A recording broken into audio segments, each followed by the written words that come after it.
So welcome back. This is the platform of SP smart hybrid competitive schooling system. बच्चे, आज हम class 12 biology का chapter 11 देख रहे हैं, जिसमें हम एनसीईआरटी का पैराग्राफ नंबर 31 और इस चैप्टर का पार्ट 6 डिस्कस करेंगे। ठीक है बच्चे, तो इससे पहले हम लोगों ने पैरासाइटिज़म बहुत अच्छे से समझा है। पैरासाइट हम लोग पढ़ रहे थे पहले वाले वीडियो में।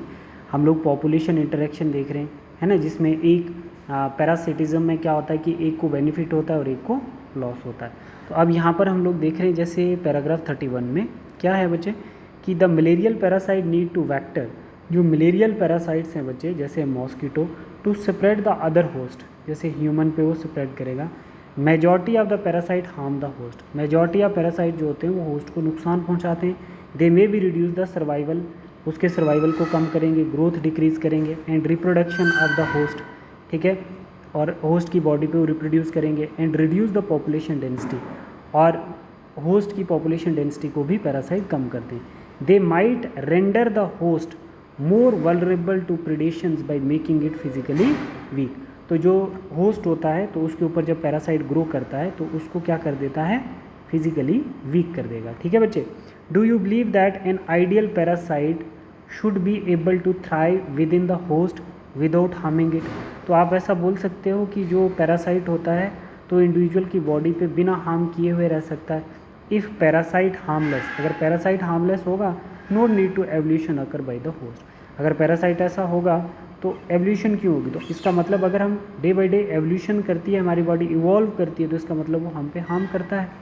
ठीक है, then why did not natural selection lead to the evolution of such totally harmless parasite? If parasite are harmful, तो parasite need to evolve leads to evolution, that is known as natural selection. अगर हम evolve करते हैं तो साथ साथ में parasite भी इवॉल्व करता है, अदरवाइज वो एलिमिनेट हो जाएगा। ठीक है बेटा, ठीक है, जैसे कोविड-19 है, वो जितनी देर सर्वाइव किया था तो वो हमारे साथ इवॉल्व कर रहा था।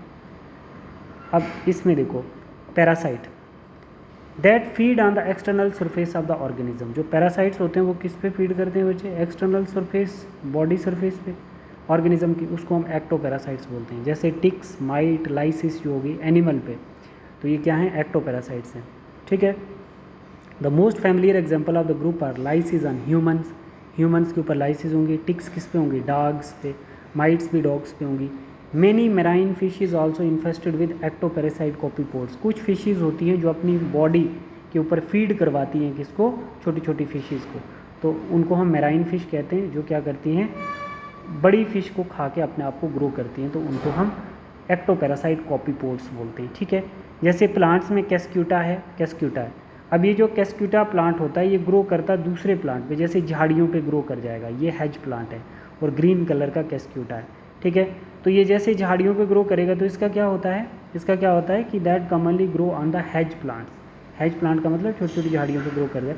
हैज़ लॉट्स क्लोरोप्लास्ट, तो ये क्या कर देता है, अपने क्लोरोप्लास्ट को लॉस कर देता है, and leave in the course of evolutions, और फिर भी ये एवोल्यूशन करेगा। It drives it's nutrition from the host plant, तो ये किस पे? इस हेज प्लांट पे, हेज प्लांट से अपना न्यूट्रिशन ऑब्टेन करेगा। ठीक है, तो अब ये जो कैस्क्यूटा हो गया, ये कैसा हो गया? पैरासिटिक प्लांट हो गया।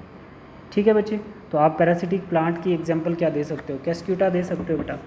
ठीक है, देखो, cuscuta plant obtain nutrition from the other plant, that is total stem parasites. इसको हम क्या बोलते हैं? Total stem. ये स्टेम से अपना न्यूट्रिशन ऑब्टेन करता है।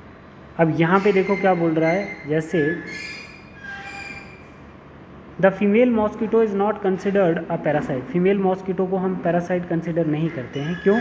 क्योंकि वो सिर्फ़ और सिर्फ हमारे ब्लड में रिप्रोडक्शन करने के लिए आती है।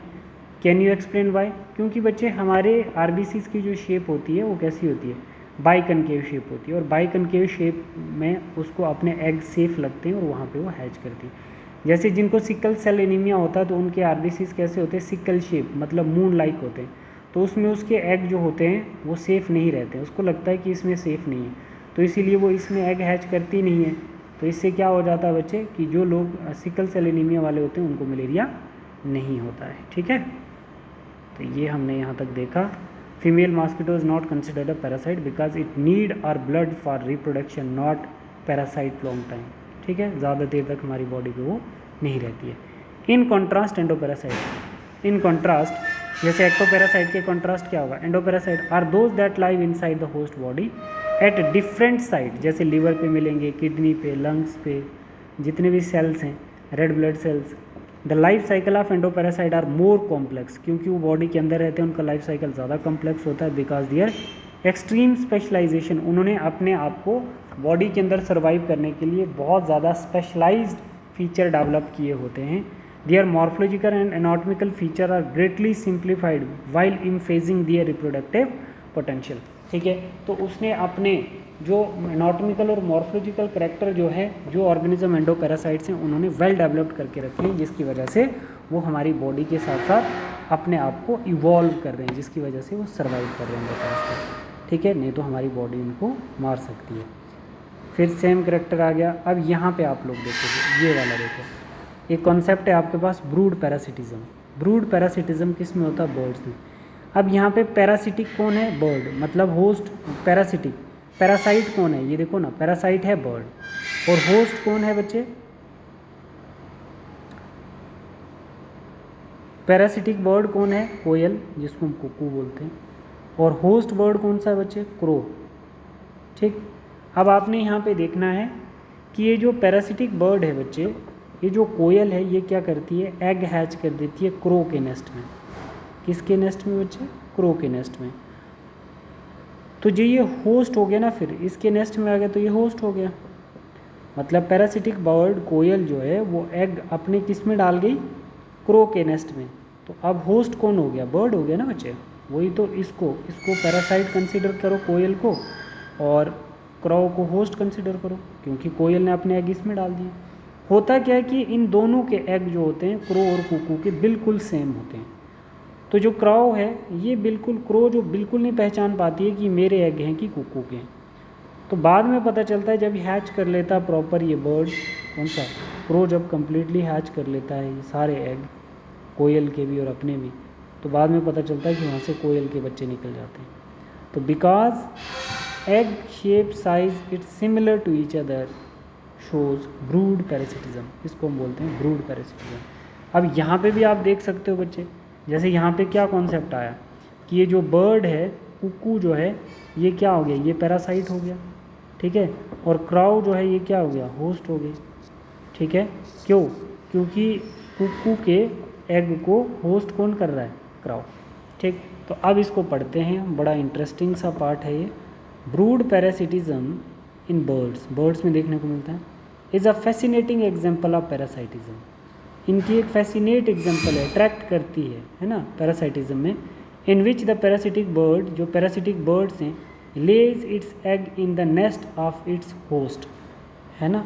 जो पैरासिटिक बर्ड क्या है? कुकू, ये क्या कर देता है? एग लेइंग करेगा in the nest of its host, इसमें। ठीक है, and let the host incubate them. अब ये क्रो क्या करेगी? इस कोयल के एग को इनकोबेट करेगी, हैच करेगी। During the course of evolution, the egg of the parasitic bird have evolved to resemble of the host egg size and color too. देखो, जैसे जैसे क्रो के एग इवॉल्व होंगे, वैसे वैसे कोयल के एग भी कोर्स ऑफ एवोल्यूशन में इवॉल्व होते जाएंगे। ठीक है, तो इससे क्या होगा? क्योंकि इसके एग साइज़ और शेप बिल्कुल सेम थी कोयल और कुकू के एग की। ठीक है, तो क्या होने वाला है? Colour to reduce the chance of the host bird detecting the foreign egg. जो इनकी शेप, साइज़ और कलर है एग का, ये क्या कर देता है? ये होस्ट बर्ड को डिटेक्ट करने से बहुत कम चांसेस होते हैं कि होस्ट बर्ड जो है, क्रो जो है, वो इन एग को डिटेक्ट कर पाए। ठीक है, कि ये फॉरेन एग हैं या मेरे अपने। Ejecting them from the nest, ताकि वो नेस्ट से इजेक्ट कर पाए। तो ऐसा होता नहीं है, वो पहचान नहीं पाता है। Try to follow the movement of the cuckoo. अगर आपने कोयल की मूवमेंट देखनी है कि क्राउ के नेस्ट में कैसे पहुंचती है, your neighbouring park during the breeding season, आप लोगों को वहाँ पे विज़िट करना चाहिए अपनी नेबरिंग पार्क जो होगी, किस सीज़न में? स्प्रिंग टू समर सीजन में। And watch brood parasitism in action. तो आप देख सकते हैं कि ब्रूड पैरासिटिज्म कैसे होती है। तो बेटा आपको इस पे जो क्वेश्चन पूछे जाते हैं ना, बहुत सारे क्वेश्चन होते हैं, तो आपने इसको बहुत अच्छे से करना होता है। ठीक है, ठीक है बच्चे। तो ये हमारा जो इम्पोर्टेंट टॉपिक था ब्रूड पैरासिटिज्म का, ये एक हमने पढ़ा आज, और पैरासाइटिज्म का कुछ एक्टोपैरासाइट, एंडोपैरासाइट्स आपने देखे। एंडोपैरासाइट की एग्जांपल आप क्या देख सकते हो बच्चे, जैसे निमीटोड हो गया एनिमल में, एंडोपैरासाइट्स आ गए, ठीक है। एक्टोपैरासाइट्स आप किसको बोल सकते हो, जैसे टिक्स, लाइस, माइट्स, ये सब आपकी क्या हैं, ये एक्टोपैरासाइट्स हैं, ठीक है बच्चे। तो इसी के साथ हमारा बेटा ये वाला पॉपुलेशन इंटरेक्शन वाला टॉपिक ख़त्म हो जाता है। अब नेक्स्ट क्लास में हम शुरू से इस चैप्टर के कुछ इंपॉर्टेंट पॉइंट देखते हैं, जिसमें एक्सपोनेंशियल ग्रोथ है ना, ये सारी चीज़ें हम देखेंगे, पॉपुलेशन वगैरह ये हम शुरू से अब देखेंगे, ठीक है। तो ये 5 पार्ट में हमने कंप्लीट किया पॉपुलेशन इंटरेक्शन, ठीक है। तो अब हम नेक्स्ट क्लास में आपका शुरू वाला पार्ट इस चैप्टर का देखेंगे। Thank you, God bless you all.